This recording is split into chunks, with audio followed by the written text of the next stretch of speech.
What's up, guys? This is Zen-Oh. I gave my latest review on Dragon Ball Super Episode 96.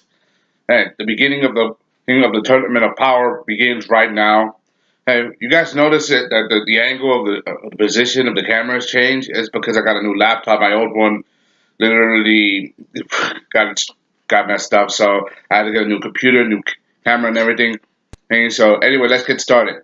Now, I really love how they opened this episode a little bit. How they opened it with their gods coming in first, how the other gods came in, they opened.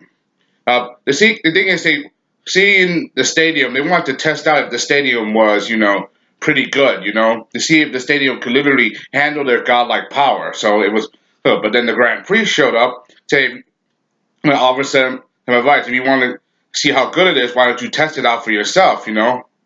Oh, even telling them that Zen-Oh-sama is bored, the two Zen-Ohs, they're bored right now, are just doing nothing, waiting for the tournament. So they decided to pass the time by using the stage, to show the power. And the people who step up is the God of Universe One, the one with the long beard, hairy one, forgot the name. The other one, is the God of Universe 8. I think it's Katil, he's the fox one, and the God of Universe 5, the fishy orange one that looks like ET, the one with the gills or whatever that's stretching out. Even some of the gods are questioning how he was going to win. And they even asked Jin, the god of Universe 12, who's probably the strongest, say, who knows, the battle's going to be the same. He's really cool and chilled. He looks like Swamp Thing, the Swamp Monster.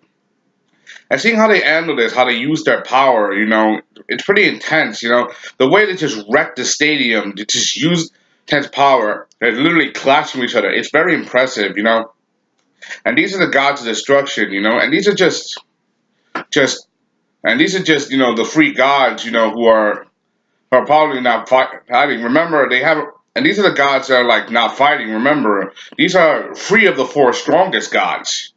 These are just three. Remember they had that ruling about about the four strongest gods. That they're not participating in the tournament of power yet, and these are three out of the four. Eight, 5, and 1. And 12 is just sitting back. I would have loved to see what 12 could do.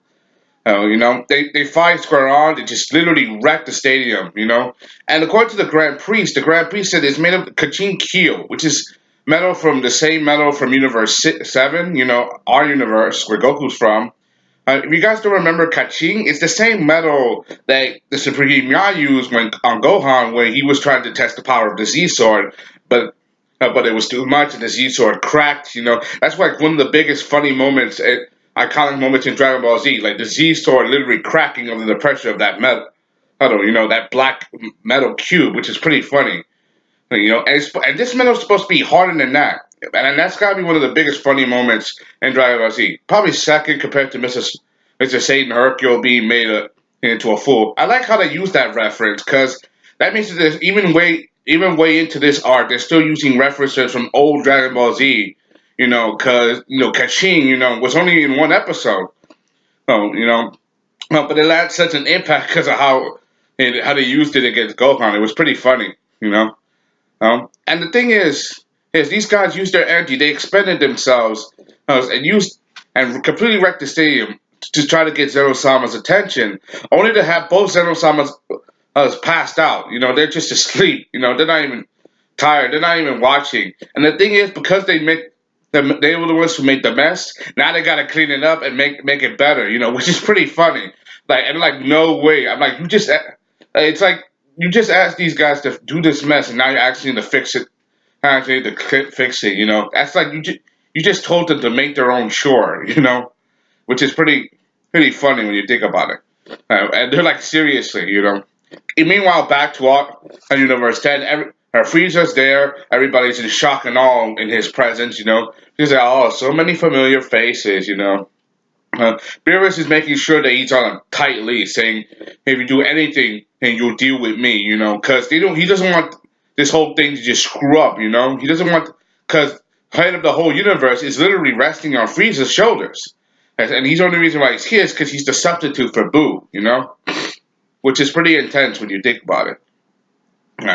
When you see this, Remember, this is pretty intense. And Frieza, he's definitely proved that he's stronger the way he handled his Super Saiyan Gold mode last time. That's got added something. For me. That was more than impressive. The way he manipulated the God energy, the energy of destruction, and bent it to his will. That shows some dramatic energy control. However, everybody's trying to wonder if they can really do this. And Vegeta and Frieza bicker. Nice angel halo. It suits you well. It said, "Hey, you think so? I will give you one as a gift. A present. They're trying to wonder how they're going to deal with this. Everybody's wondering, can they trust him? But Goku says, if it causes trouble, I will deal with him. Just because you say that doesn't mean it's not need to be true. That's something you got to deal with. They will have to deal with that eventually, because Frieza, it's obvious he thinks for himself. He's not the kind of guy that can be trusted, right? Even though it's the fate of the universe, remember, Frieza's only in it for himself. And he's not afraid to stab them in the back when it comes to that. And Goku's soft-heartedness, his soft-heartedness may get him killed, and everybody else, from the whole universe, erased. Remember, seeing the situation as it is, I can't wait to see how they deal with this. For me, I liked it. Overall, how they handle the situation is pretty impressive. As everybody gets ready for the tournament, trying to get their issues out their way, they all leave. Gohan and Piccolo even talk about how they have to take charge. With everything that's happening right now. Oh, that's not a bad idea. Remember, Goku did make Gohan the leader of the group, even though we know Gohan is way stronger. Seeing the situation as it is now, seeing how they try to handle it. It's a tough situation. It's a tough call. You know, Let's try. Yeah. They even how they all leave. They all get into a circle, and hold hands as they get ready to teleport. And that wasn't even like that main thing. We just did that just for support group, and Goku and Frieza and like Vegeta's in shock that he has to hold hands with Frieza. Seeing the situation. He just did that for team building work. But they know that they don't do this together. They have to. It's the only way to survive. Even Supreme Kai even assures them that they have no choice but to do this. They have to do this. Even though they hate each other, they don't. No, they have no choice. They all get to the tournament grounds. They land. Well, practically almost everybody is here.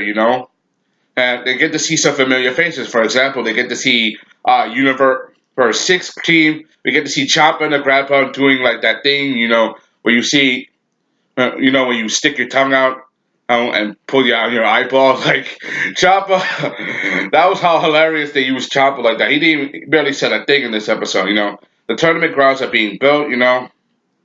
And we get to see Universe 6. We get to see like Hit, and all the other guys from the tournament of Power Rock are there too, like Magetta, Monaka, Bogama,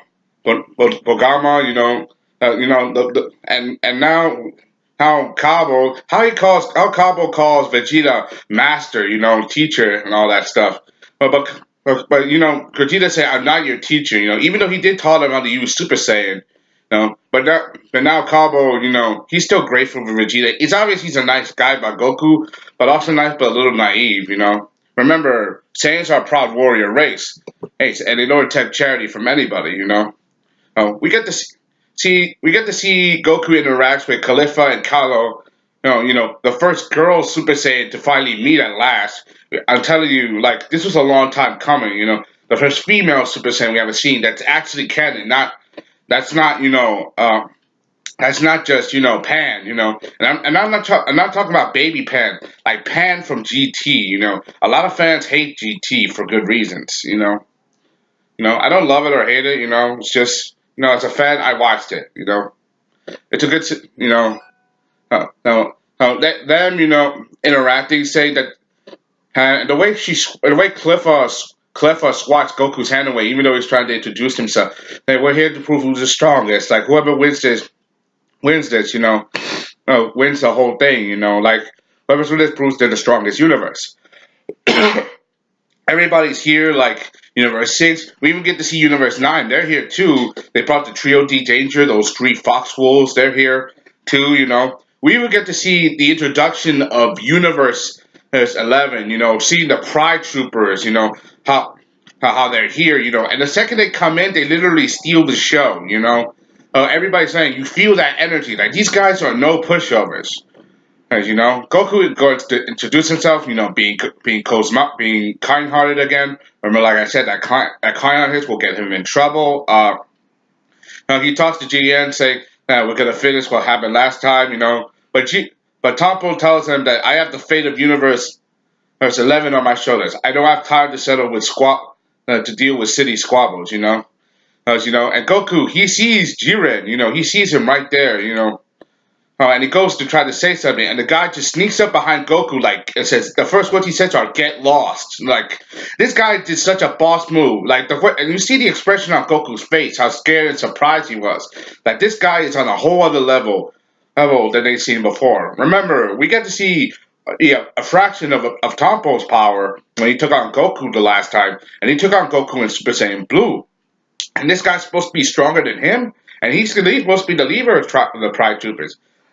If that's true, then this guy is on a whole other level, way beyond that. Probably maybe beyond Goku Black or Zama's was, and that was like a hard arc. And Zama's was OP as hell, especially and that was like before and after that they were dealing with the whole fusion thing. In case anybody who never watched Goku Black, you guys should seriously watch that. That was some of the best arc, but it gave us, even though it had a few plot holes. And this guy is so calm and so well controlled. Like when the gods were trying to finish the stadium and the bricks were flying everywhere, everybody was flying, scrambling away. This guy just stayed still, and was not scared at all. Just showing how calm and collected he was. Like he could read the pathway of the bricks as they were flying. That means that this guy is way beyond that of Goku or probably anybody else at the tournament. That means that Universe 11 may be the wild card in this tournament. You know, we get to see so many things. All characters returning. We get to see Frieza interacting with Frost. Looks like they're trying to make a secret deal. Like how Frieza made a secret deal with Universe 9, but of course it didn't pan out. Now that the tournament complete, all the teams are introduced. Universe 2, that little girl with green hair that turns into a fat blob. And we get to see more fighters from that universe. 9, which is like the techno universe with that robot goddess from.